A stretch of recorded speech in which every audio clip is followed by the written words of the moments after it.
Hackers 5 počítá nebo umí počítat 2D neustálené proudění. Tady vidíme digitální model terénu, jedná se o kilometr dlouhý úsek Vápeňského potoka. Je to potok s šířkou dna ve dně přibližně 6 metrů, na kterém se nachází stabilizační stupně. Modelovaný byl průtok staleté vody 36,1 kubíku za vteřinu. Pokud si zobrazíme průběh hloubek v čase, vidíme, jak voda natéká z horní okrajové podmínky do koryta, teče dolů.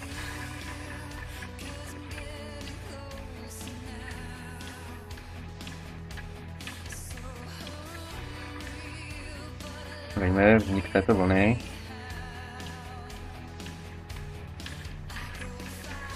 To nějak nevím vysvětlit, ale postupně dojde k ustálení proudění.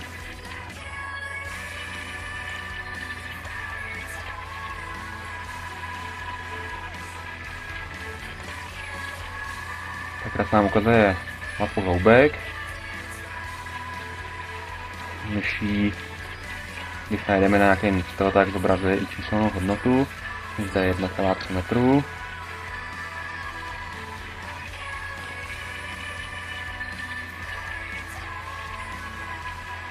Zde v dolní části jsou zřetelně vidět stupně, kde nad stupněm je vždy hloubka větší, tedy menší, a pod stupněm větší. Tady 90 cm nad stupněm a 1,4 metru pod stupněm.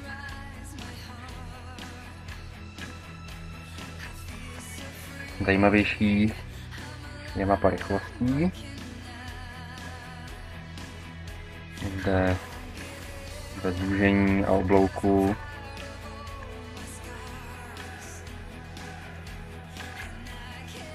je krásně vidět, že se jedná o 2D proudění. Ekran zobrazuje šipky vektoru rychlosti. Jejich velikost odpovídá rychlosti proudění. Rychlost je také vizualizována.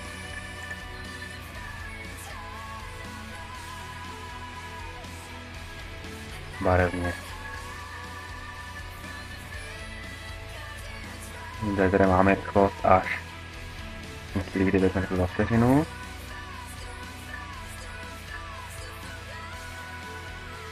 Můžeme si také zobrazit proudnice.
Tak.